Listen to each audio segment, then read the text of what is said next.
Friends, CMA CS संगीत Saurabh this side. तो vacancy आई हुई है artificial limbs manufacturing corporation of India यानी एलिम्को की तरफ से, जो कि एक mini Ratna government of India enterprise है। और फ्रेंड्स, इसमें डायरेक्ट रिक्रूटमेंट यानी परमानेंट बेसिस पर वैकेंसी आई हुई है। तो इसमें वेरियस डिसिप्लिन के लिए वैकेंसी आई हुई है। तो इसमें कुछ वैकेंसी फाइनेंस एंड अकाउंट्स की है, जैसे एक वैकेंसी इसमें deputy general manager finance and accounts की है। इसमें आपको E6 ग्रेड में एब्सॉर्व किया जाएगा। अपर एज लिमिट 52 ईयर्स है। नंबर ऑफ वैकेंसी 1 है, जो कि अनरिजर्व्ड है, और 16 ईयर्स के इसमें पोस्ट क्वालिफिकेशन एक्सपीरियंस मांगा गया है। फ्रेंड्स, वैसे ही फ्रेशर्स के लिए एक वैकेंसी आई हुई अकाउंट्स ऑफिसर की। इसमें E0 ग्रेड पे आपको एब्सॉर्व किया जाएगा। बेसिक इसमें ₹30,000 टू ₹1,20,000 पर मंथ की होगी। 30 ईयर्स इसमें अपर एज लिमिट है। टोटल नंबर ऑफ सीट 2 है, जिसमें कि एक सीट अनरिजर्व्ड के लिए और एक सीट एसटी के लिए है। और इसमें एक्सपीरियंस रिक्वायर्ड नील है, मतलब अगर आप फ्रेशर चार्टर्ड अकाउंटेंट हो या fresher cost and management accountant हो, तो फिर आप इसके लिए आप अप्लाई कर सकते हो। फ्रेंड्स, वैसे ही एक वैकेंसी अकाउंटेंट की भी आई हुई है, जो कि ग्रुप डी की वैकेंसी है। इसमें बेसिक 18,790 रुपीज 64,130 पर मंथ की इसमें बेसिक होगी। 34 ईयर्स इसमें अपर एज लिमिट है। 2 वैकेंसी इसमें आई हुई, जिसमें 1 वैकेंसी आपके यहाँ रिजर्व के लिए है और 1 सीट ओबीसी नॉन क्रीमिलियर के लिए है। और फ्रेंड्स, इसमें 4 ईयर्स का आपके पास एक्सपीरियंस इन्होंने मांगा है। और फ्रेंड्स, जहाँ तक आपकी एप्लीकेशन सबमिट करने की लास्ट डेट है, तो फ्रेंड्स में 23 मार्च 2024 इसकी एप्लीकेशन सबमिट करने की लास्ट डेट है। तो इस डेट के पहले आपको इसमें ऑनलाइन एप्लीकेशन फाइल करनी होगी। और फ्रेंड्स, जहाँ तक क्वालिफिकेशन, एक्सपीरियंस और जॉब डिस्क्रिप्शन का सवाल है, तो deputy general manager finance and accounts के लिए आपको final examination pass of ICAI या फिर final examination pass of ICMI चाहिए। मतलब अगर आप क्वालिफाइड चार्टर्ड अकाउंटेंट हो या qualified cost and management accountant हो, तो फिर आप इसमें अप्लाई कर सकते हो। साथ ही साथ फ्रेंड्स में 16 ईयर्स का पोस्ट क्वालिफिकेशन एक्सपीरियंस मांगा गया इन फाइनेंस एंड अकाउंट्स में। तो वैसे ही फ्रेंड्स, जो दूसरी वैकेंसी जो आई हुई है फ्रेंड्स, वो वैकेंसी अकाउंट्स ऑफिसर की है। और जहाँ तक अकाउंट्स ऑफिसर का रिक्वेस्टेड एजुकेशन क्वालिफिकेशन है, तो इसमें भी सेम है फ्रेंड्स एजुकेशन क्वालिफिकेशन, कि आप क्वालिफाइड चार्टर्ड अकाउंटेंट होने चाहिए या फिर qualified cost and management accountant होने चाहिए।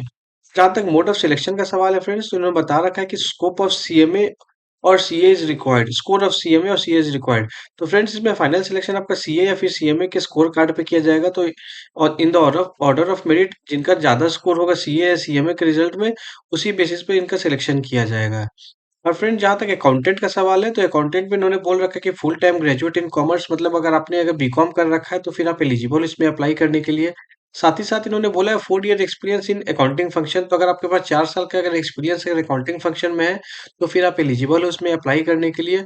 और उन कैंडिडेट को प्रेफरेंस दिया जाएगा जिनके पास टैली सॉफ्टवेयर में काम करने का जिनका नॉलेज है, उन स्टूडेंट्स को थोड़ा इसमें प्रेफरेंस दिया जाएगा।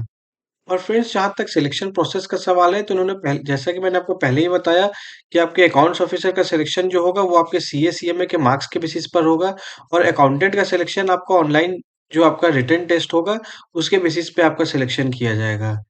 और फ्रेंड, इन्होंने बता रखा है जो कट ऑफ डेट है सारी, चाहे एजुकेशन क्वालिफिकेशन हो या एक्सपीरियंस हो, उसके जो कट ऑफ डेट कैलकुलेट करनी पड़ेगी, वो आपकी 1 फरवरी 2024 है। तो इसी डेट के बेसिस पे आपका जो एक्सपीरियंस है वो काउंट किया जाएगा। साथ ही साथ इन्होंने बता रखा है कि आपने अगर कहीं टीचिंग या फिर ट्रेनिंग आर्टिकलशिप वगैरह किया है, तो वो आपके एक्सपीरियंस में काउंट नहीं होगा। तो आपने अगर फुल टाइम कहीं जॉब किया है, वही आपके एक्सपीरियंस में काउंट होगी। अगर आर्टिकलशिप आपने किया हुआ है या फिर अगर टीचिंग जो आप अगर एक्सपीरियंस अगर आपके पास है, तो वो आपके एक्सपीरियंस का पार्ट वो नहीं फॉर्म करेगा। और फ्रेंड, जहाँ तक सीटीसी का सवाल है, तो डीजीएम का सीटीसी समवेयर अराउंड ₹29,39,948, मतलब लगभग लगभग आपके 29 लाख रुपीस आसपास की आपकी सीटीसी बनेगी। वैसे ही फ्रेंड, जो चार्टर्ड अकाउंटेंट या कॉस्ट मैनेजमेंट अकाउंटेंट के बेसिस पे अकाउंट्स ऑफिसर की वैकेंसी जो आई हुई है, उसमें सीटीसी समवेयर और 9,50,000 रुपीज के आसपास की बनेगी।